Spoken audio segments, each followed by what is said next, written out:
Hello, fellows. Welcome back to our English learning channel with me, Nandita. Today we will be doing class 10's short poem for Anne Gregory by W.B. Yeats. Uh, this is a poem from your main course book, First Flight. So let's dive into the poem.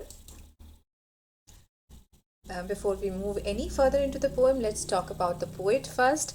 W.B. Yeats has been a very well-known poet of modern literature, and he was not just an poet or a dramatist or a literary figure of 20th century. He was also a very well-known Irish nationalist. So he had participated in most of the Irish nationalist movements of those times, including the 1916 revolution. He was a kind of a poet who was emotionally very attached to various things, including his nationalistic movements. He was very attached to romanticism. He was the only romantic poet of note during the modern era.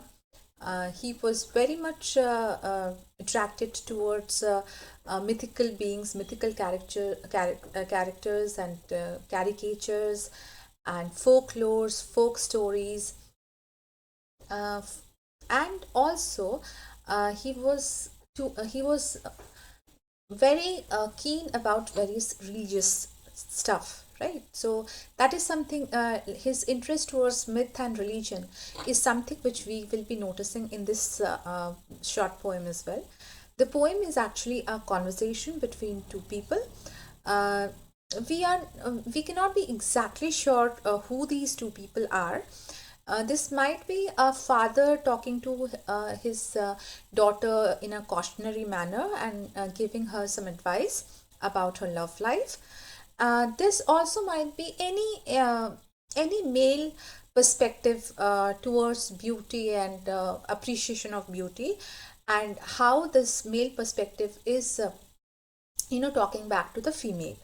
So it is a conversation between a male perspective and a female perspective. So we find a man and a woman.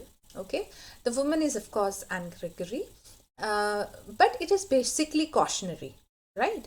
So poem में जाने से पहले W P येट्स के बारे में या William Butler येट्स के बारे में थोड़ा जान लेते हैं. वो आयरिश नेशनलिस्ट थे, मतलब आयरलैंड को बहुत प्यार करते थे और आयरलैंड के फ्रीडम के मूवमेंट में वो शामिल थे. इसके अलावा वो पोइट थे, ड्रामेटिस्ट थे, एक बहुत ही वेल नोन लिटरेरी फिगर थे. इनफैक्ट वो world poems, world poetry and world literature पे भी बहुत ध्यान देते थे. वो आर एन टैगोर या रविन्द्रनाथ टैगोर के बहुत बड़े फ़ैन थे. इसके अलावा है ना, वर्ल्ड लिटरेचर या अपने नेशनलिज्म के अलावा उनके और भी बहुत सारे अट्रैक्शंस थे, जैसे कि माइथोलॉजी हो गया, world mythology, mythical beings, mythical creature, religion हो गया, है ना. और वो बहुत ही रोमांटिक पोइट थे. मॉडर्न एरा के पोइट होते भी बहुत रोमांटिक पोइट थे. उनके बहुत सारे पोएम्स हैं जो कि नेचर ओरिएंटेड है, जैसे कि lake isle of Innisfree. But ये वाला पोएम जो है वो मिथ्स एंड रिलीजन से रिलेटेड है. वो कैसे रिलीजियस माइंडेड थे और गॉड को कितने बिलीव करते थे उससे रिलेटेड है. ये पोएम जो है एक डायलॉग है दो जनों के बीच में. एक आदमी है और एक औरत है. औरत एन ग्रेगरी है. एन ग्रेगरी को कॉशन किया जा रहा है, उसे सतर्क किया जा रहा है इस पोएम के द्वारा. ठीक है, तो आगे बढ़ते हैं. Let's move into the poem.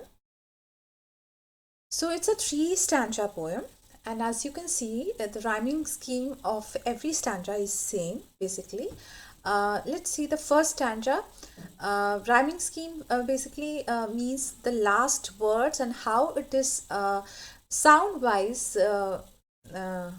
having some connection with the second sentences or second line's last word, or third sentences or third line's last word, and so on and so forth, how they are rhyming. Like for example, man, fan, can, these words are rhyming. Or hit, sit, These are rhyming words. So in this one, young man, right? It is ending with man. Second line ends with despair. Third line ends with, so first line is A. Second line is not rhyming with the first line, so it is B. Third line is not rhyming with either of the line, colored, so it is C.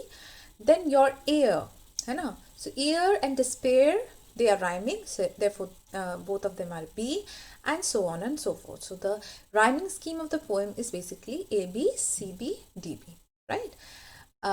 So as we move into each of the stanza, we will be talking about the word meanings. I have given the word meanings beside it, and also will be discussing the important points and figurative language used. So let's move on to the first stanza. Never shall a young man, thrown into despair by those great honey-colored ramparts of at your ear, love you for yourself alone and not your yellow hair. Let me repeat. Never shall a young man, thrown into despair by those great honey-colored ramparts at your ear, love you for yourself alone and not your yellow hair. So here the poet is suggesting, okay, so let's take the man's viewpoint as the poet's viewpoint. Obviously it is the poet's viewpoint. So the poet is suggesting that if a man is thrown into despair, what do you mean by despair? Despair means hopelessness, a point where you are painfully reminded of something, or you are in pain, in a lot of pain, a lot of hopelessness. So it's a kind of, here the poet is building an imagery of how something is thrown into a wave or water, and the wave and water washes it away, or gulps it away. So he is thrown into despair. This young man is thrown into hopelessness by rejection of the girl's love, right? And by those great honey colored ramparts at your ear. Now here ramparts is used as a metaphor. Ramparts basically refers to thick walls that surrounds a fort to protect it. These are the thick protective walls. So those honey colored, and what do you mean by honey colored? Honey colored means those yellowish, brownish, shiny hair. Okay, that is the color which is being pointed out here.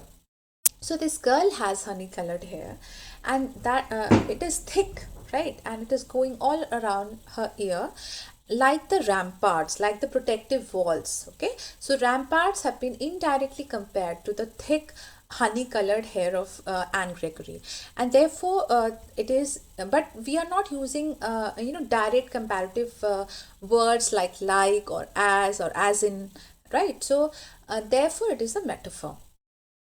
So the poet is saying that it will be always for your hair and the lovely color of your hair that this man would love you and will fall into despair after rejection. It will never be because of your true self, for you yourself alone. He is never going to love you for you yourself alone. Every time the poet is using you yourself or for me myself, right?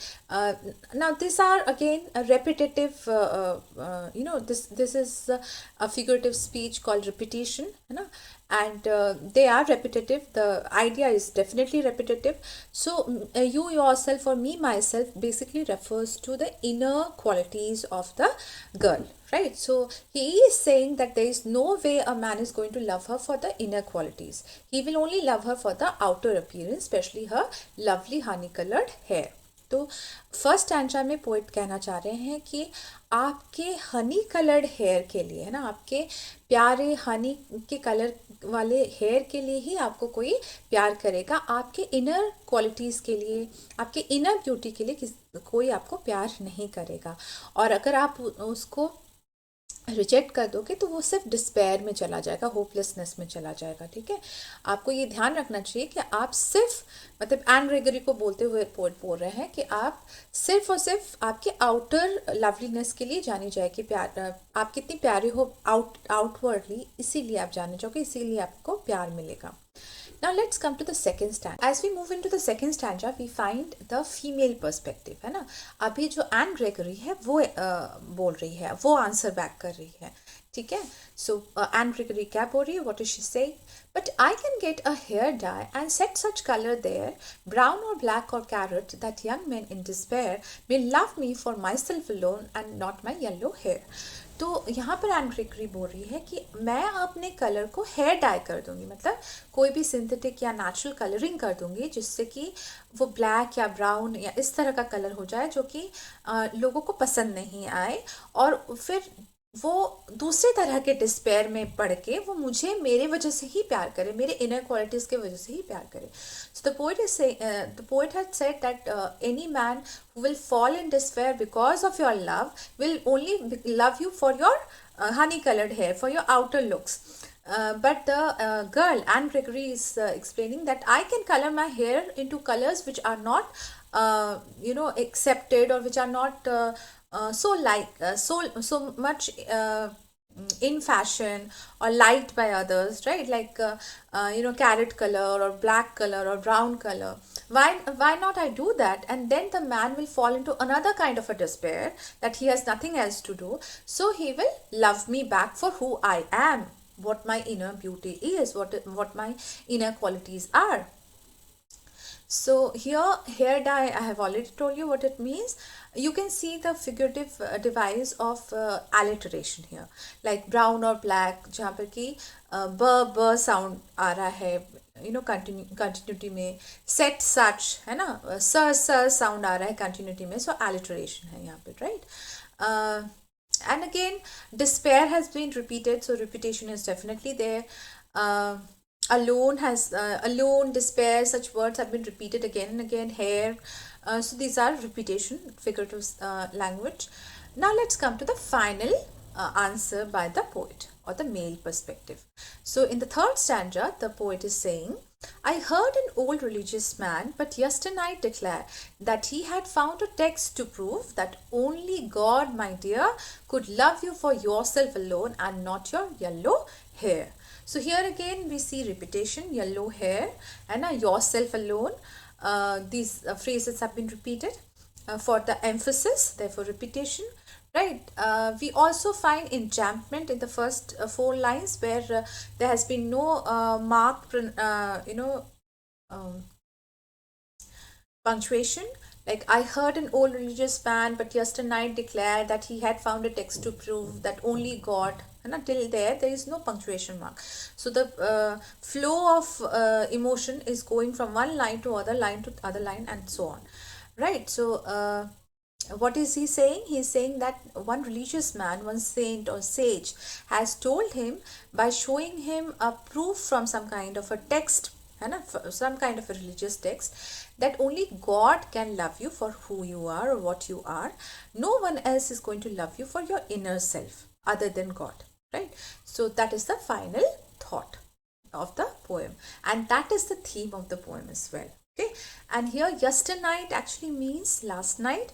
This is a classical use, an archaic use of English. It is not no longer being used, but here it has been used in this poem, right? So last में poet यही बताना चाहते हैं, जो theme है, जो moral है, वही बताना चाहते हैं कि मैंने किसी रिलीजियस सेंट से, साधु से ये जानकारी हासिल की है कि किसी टेक्स्ट में, है ना, रिलीजियस टेक्स्ट में, रिलीजियस बुक में ये बताया गया है कि सिर्फ गॉड ही हमें हमारे इनर ब्यूटी के लिए प्यार कर सकते हैं, अदरवाइज जो ह्यूमंस हैं वो हमें सिर्फ आउटर ब्यूटी के लिए ही प्यार करेंगे. So human love lacks the compassion, the understanding, the empathy, and more importantly the divinity of God's love. That's the theme of the poem.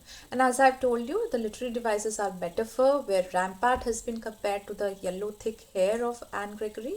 Repetition of words and phrases like your yellow hair and yourself alone, the word yellow again and again.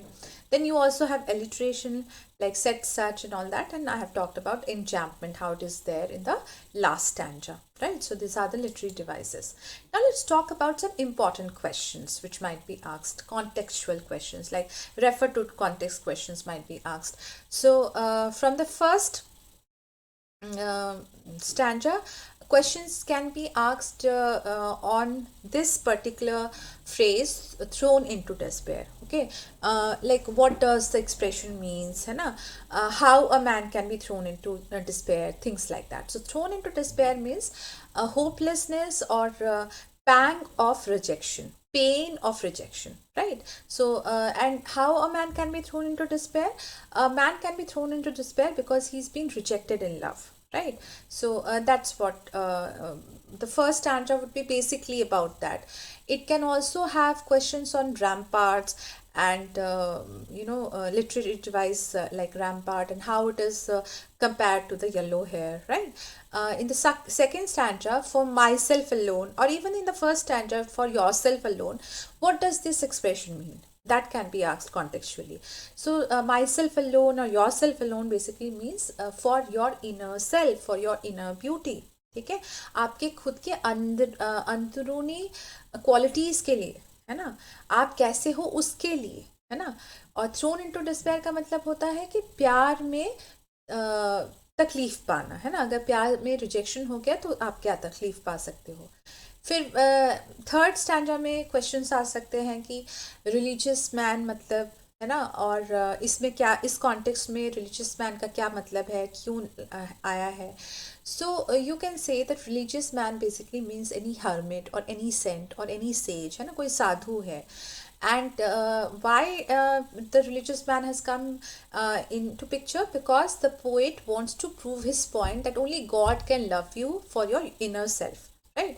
तो ये religious man को इस context में इसलिए लाया गया है कि ये बताना चाहते हैं, प्रूव करना चाहते हैं कि गॉड ही है जो आपको आपके वजह से प्यार कर सकता है. और वो प्रूफ वो रिलीजियस मैन प्रोवाइड कर रहा है थ्रू द टेक्स्ट, जो थ्रू द रिलीजियस टेक्स्ट. इसके अलावा और क्या क्वेश्चंस आ सकते हैं, like what kind of a poem it is. So you can say it is a dialogue it is a conversation, or it's a poem in a dialogue form between two people, a male perspective and a female perspective, or the poet and Gregory, like that. And who can love you for your innate qualities? I have already told you, that is only God, and that is the theme of the sentence, theme of the poem as well. Okay, so hope you have understood the poem, hope you have understood the important questions and how to answer them, and I wish you best of luck for your board exams. Good day to all of you, and thank you so much.